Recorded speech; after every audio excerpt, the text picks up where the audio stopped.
Hi, hello, magandang umaga po sa ating lahat.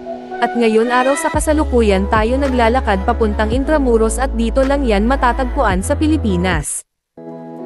At yung mapapansin marami pong sasakyan dumadaan sa akin likuran.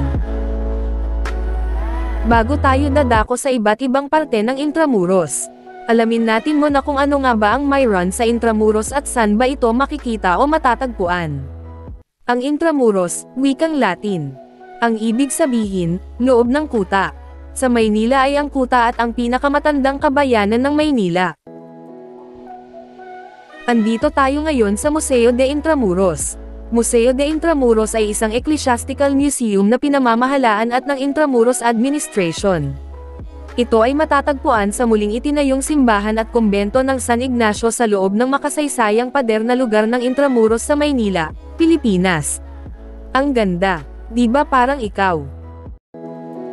Ito naman Miranda, Plaza San Luis. Ipagdiwang ang mayamang kasaysayan ng Pilipinas sa kumpanya ng masasarap na pagkain sa Barbares, na matatagpuan sa Intramuros kung saan naghahari noon ang upuan ng pamahalaan. Maaaring isawsaw ng mga bisita ang kanilang sarili sa kagandahan ng nakalipas na mga siglo sa mga Spanish colonial interior ni Barbara habang ninanamnam ang Spanish-Filipino cuisine na sinasabayan ng live na musika at tradisyonal na sayaw na Pilipino. Tayo ay pupunta sa Instituto Cervantes. Itatampok ng Instituto Cervantes ang 4 Gems of Latin American Cinema, isang serye ng mga critically acclaimed at award-winning na pelikula na idinirect ng mga Latin American filmmaker, tuwing Sabado sa buwan ng Agosto sa bagong Intramuros branch ng Spanish Cultural Center. Ang ikot ng pelikula, na nagsisilbing imbitasyon para pahalagahan ang Latin American cinematography, ay magsisimula sa ika-4 ng Agosto. Welcome to Casa Manila. Ang Casa Manila o Manila House, ay isang buhay na museo na nagtatampok ng pamumuhay ng isang mayamang pamilyang Pilipino noong huling bahagi ng panahon ng kolonyal na Espanyol. Ang fasad ng Casa Manila ay nakapattern sa isang bahay na dating nakatayo sa Jabonero Street sa Chinese District ng Binondo noong 1850s. Ang panloob na palamuti ng bahay ay sumusunod sa panlasa ng pagtatapos ng huling bahagi ng ika-19 na siglo kung saan ang mga kasangkapan ay kinuha mula sa Europe at China.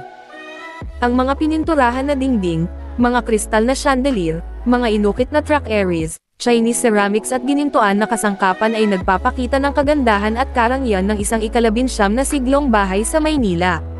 Mahalagang detalye, lokasyon, Casa Manila, Plaza San Luis Complex, General Luna Corner.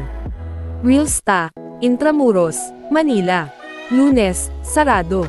Martes hanggang Linggo, bukas mula 9 AM hanggang 6 PM. Bayarin sa pagpasok, 75 Philippine pesos, regular na rate, 50 Philippine pesos, discounted rate. Ang discounted rate ay para sa mga bata, mas mababa 18, senior citizens, 60, mga estudyante, mga taong may kapansanan, at mga empleyado ng gobyerno. Mangyaring magdala ng valid ID. Ito naman ang Palacio de Governor. Beautiful place di ba para ikaw? Di tulad ng ex mo pagit ang ugali. Ang lugar ng kasalukuyang gusali ay kung saan matatagpuan ang dating tirahan ng Gobernador General sa panahon ng kolonyal na Espanyol hanggang sa winasak ito ng lindol noong 3 ng Hunyo taong 1863. Si Gobernador Rafael de Echague y Birmingham ay lumipat sa Malacanang pagkatapos ng lindol. 3. 4. Ang palasyo ng Malacanang pagkatapos ay naging opisyal na tirahan ng Gobernador General. Ito naman ang Baluarte de San Diego Gardens. Ang Baluarte de San Diego ay isang baluarte sa Intramuros, bahagi ng kolonyal na kuta ng Espanyol sa napapaderang lungsod ng Maynila sa Pilipinas. Dadalhin ka ng trail na ito sa 3 magkakaibang makasaysayang lugar sa Maynila.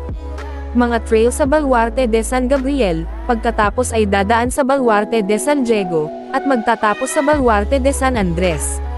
Ang Baluarte de San Diego ay isang baluarte na bahagi ng kuta ng kolonyal na Espanyol. Ang baluarte na ito ay tumagal ng 1 taon upang matapos ang pagtatayo, nagsimula itong itayo noong 1586. Ito ay inayos din noong huling bahagi ng 1900s. Ang Baluarte de San Andres ay isa pang baluarte na itinayo noong 1600s. Ito ay dating kilala bilang Baluarte de San Nicolas at itinayo upang ipagtanggol ang Puerto Real mula sa mga mananakop.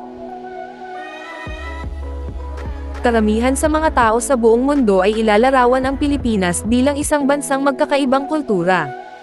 Dahil naimpluwensyahan ng mga naunang nanirahan, ipinapakita ng ating kasaysayan kung ano tayo ngayon. Ang kolonisasyon ng mga Espanyol sa Pilipinas, na tinatawag nating lahat, ang pangunahing pinagmumulan ng kultura ng Pilipinas. Ang mga impluwensyang ito ay makikita mula sa mga lumang arkitektura ng gusali, paaralan, wika at maging sa pagkain.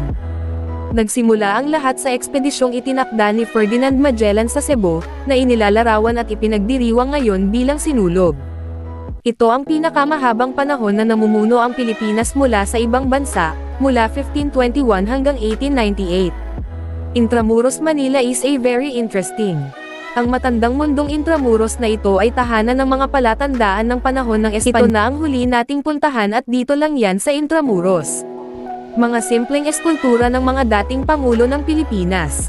Ito ang mga likhang sining na naglalarawan sa mga mukha ng mga dating pangulo ng Pilipinas sa kahabaan ng Lucia Street sa lumang napapaderen na lungsod ng makasaysayang Intramuros sa Maynila.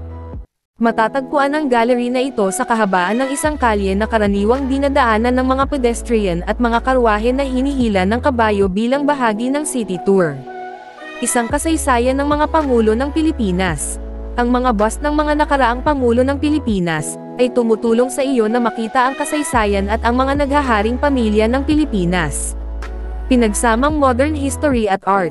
Isang maikling pagpapakita ng lahat ng mga presidenteng Pilipino na may napakagandang pagkakatulad at ang pagkakasunod-sunod ng kanilang paglilingkod. Salamat sa iyong panonood. Please like and share and subscribe my YouTube channel.